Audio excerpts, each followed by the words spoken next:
महाराष्ट्रातील प्रत्येक बातमी सर्वात पहिल्यांदा तुमच्या मोबाईलवर पोहोचण्यासाठी द महाराष्ट्र न्यूज चॅनलला सबस्क्राईब करा.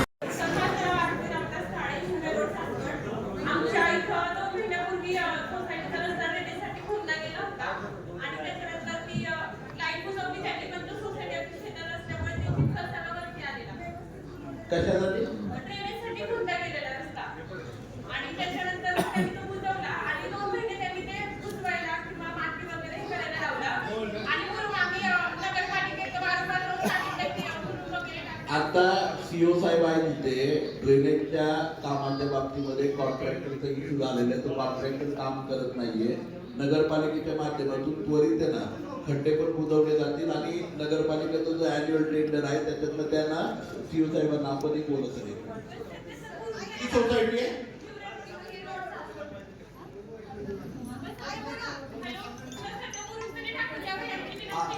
आम्ही टाकून देतो, भरून टाकून देतो.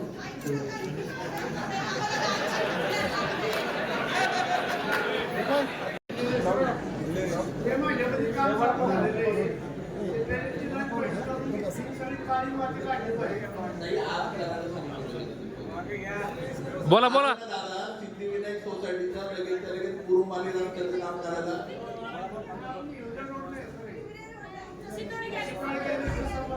हिवरे रोडचे आज सासवड मधले सगळे रस्ते आता नगरपालिकेचे हे पण सासवड मधले सगळे रस्ते खड्डे. कारण काय झालेले की नगरपालिकेकडे निधी नाहीये, कारण सरकारने दिलेलं नाहीये. पण खड्डे बुजवायचे काम आहे ना आपण सगळे खड्डे दुरुस्त करायचं काम करू. आणि तिथे ड्रेनेजची खोदाई केलेली आहे. तिथे काय झालं की ड्रेनेज वाला संबंधित कॉन्ट्रॅक्टर काम करत नसल्यामुळे त्या ठिकाणी त्याच्यावरती कारवाईचा हे केलेलं आहे. कारण 30 दिवसाची मुदत दिली आहे. परंतु नगरपालिकेची टीम स्वतः पुढाकार घेऊन ते त्वरेने बुजवल. त्याच्याबद्दल आपल्या सगळ्यांना विनंती आहे, आज कुठल्याही परिस्थितीत आज काम सुरू होईल. आज किंवा उद्यापर्यंत तुमच्या सोसायटीचं काम होऊन जाईल.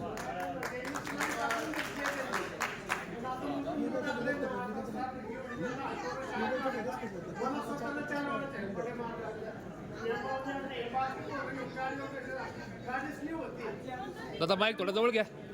त्यासाठी ते ना मुरुम आणि खडी आहे ना दादा, मुरुम आणि खडी टाकायला सांगतो त्वरेने आपण. सगळं दादा हे झालंय, चित्त झालाय.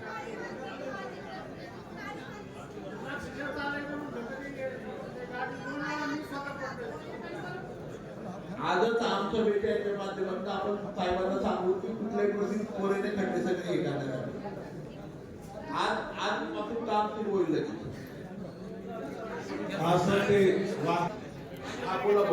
तरी सुद्धा त्या ठिकाणी दफनभूमी म्हणून वापर होत होता.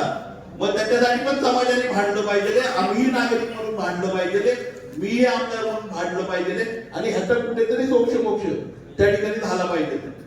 ठराव घ्यावा, त्वरित ते बांधकामाला स्टे द्यावा, बांधकाम थांबवावं. दुसरं म्हणजे त्याची सदर चौकशी व्हावी. जुनं बीपी मध्ये जे जुनं आरक्षण आहे ते तसं ठेवावं आणि त्या जुन्या आरक्षणाप्रमाणे आजही तिथे रिकाम्या जागा आहेत भरपूर जुन्या आरक्षणामध्ये, बरोबर.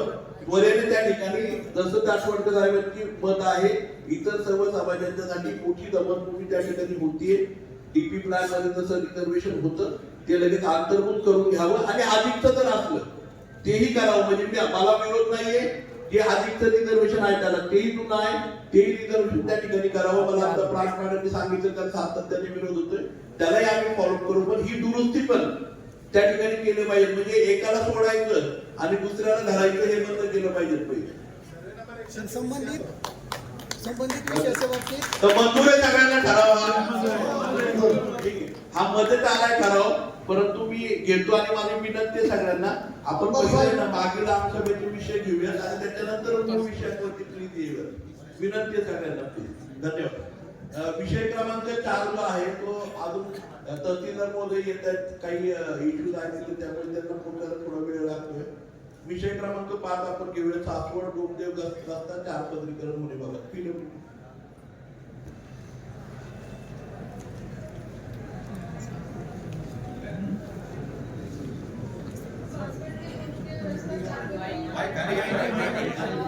सदरील रस्ता हा कार्यकारी अभियंता प्रकल्प विभागाच्या अंतर्गत हायब्रिड एन्युटी मॉडेल अंतर्गत प्रस्तावित झालेला आहे. सध्याचा रस्ता हा 7 ते 7.5 मीटरच्या रुंदीने असून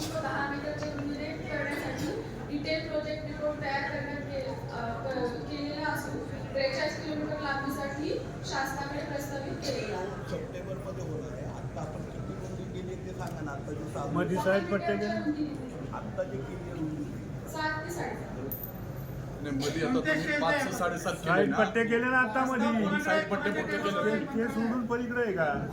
आता मी सांगतो, आता सॉरी मी आता अधिकाऱ्यांच्या वतीने बोलतोय, पण जी मला माहिती आहे त्याची म्हणून मी आपल्या सगळ्यांना सांगतो की आपला जो 4 नंबरचा ठराव होता त्याच्यामध्ये जो कोंडवा ते सासवड रस्ता आहे तो आता 5-5.5 मीटरचा मला वाटतं आपण 7 मीटर केलाय. दोन्ही बाजूला त्या ठिकाणी 1.25 मीटर म्हणजे ते वाढवलेलं आहे आणि 7 मीटरचा तो रस्ता केलेला आहे. आता हँडचा प्रस्ताव आपला मंजूर झालेला आहे. सासवड म्हणजे कोंडव्यापासून सासवड पर्यंत, सासवड पासून म्हणजे वीरपाटी पासून ते जो हायवे जुना महाडचा वाटा कॉलनी पर्यंत त्या हायवे पर्यंत जोडला जाणारा तो रस्ता आणि हा सगळा रस्ता जो आहे तो हँडमधनं होतोय. ज्याप्रमाणे बेलसर ते उरळी कांचन रस्ता झालाय किंवा बोरगावचा रस्ता झालाय तशा प्रकारे हा पूर्णपणे रस्ता होतोय. आपल्याला सगळ्यांना माहिती आहे हा खूप वाहता रस्ता आहे. त्यामुळे ह्या रस्त्याला आता परवानगी मिळालेली, त्याची टेंडर प्रोसेस सुद्धा पुढच्या महिन्यात होणार आहे. त्याच्यासाठी निधी सुद्धा मंजूर होतोय. त्याला कुठल्याही प्रकारची अडचण राहिलेली नाही.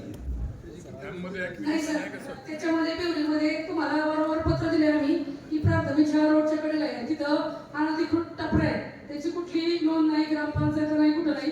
सरपंचांचंही पत्र आहे तुम्हाला की ते का होर्डिंगसाठी ते तुमच्या आधी होर्डिंग येते सगळं. आमच्या जुरिडिक्शनमध्ये जे काही होर्डिंग आहेत ते आम्ही व्यक्तिशः काढलेले आहेत. डीवायएसपी ऑफिस समोर दुभाजक आहे, त्याला कुठलाही रिप्लेटर नाही मॅडम. एकही होर्डिंग झालेलं नाही इथं. मॅडम तुमच्या नोटीसला होणार नाही. तुमची लाईटीची खांबी रोडवर आहे, तुम्ही कधी वीज मंडळाला पत्र बी दिले नाही. तुमच्या इथे चूक आहे, तुम्ही पत्र दिले नाही, त्याची कारवाई करू आणि नोटीस देऊ. हे कोणी उत्तर नको मग. तुमचे खांब सुद्धा रोडच्या रुंदीकरणामध्ये आले, तुम्ही तसं एमएसबीला पत्र बी दिले नाही. खांब रुंदीकरण नाही, पावसाळा दिवस आहे, शेतकरी रोडच्या कडेला मागे काय बसतात. रस्ता अरुंदीकरणाचा हा विषय आहे आणि त्याच्यामध्ये खूप मोठी वारंवार झाडे पडतात, झुडपे पडतात आणि त्याच्या वेळेस हा रस्ता वनवे असल्यावर वनवे नाही, त्यामुळे खूप अडचण होते. त्यामुळे तुम्ही लक्ष घालत नाही. ठीक आहे सर, काढून घेतो. होर्डिंग कधी निघतील? किती केलेले आहेत मोठगाव रोडला? सासवड रोडवरचे होर्डिंग आम्ही काढले. किती कारवाई केलेली आहे? आहेत ते आम्ही बघायला संख्या सांगा, संख्या कारवाई किती केली? कारवाईची संख्या सांगा. खडी मशीन चौक ते केजे कॉलेज रस्ता आमच्या हातीत येऊ लागला. होर्डिंगच्या कारवाईची संख्या, हवेली 2 होर्डिंगच्या कारवाईची संख्या किती? हवेली 2 उपविभाग आहेत त्यांच्या अंतर्गत येतो.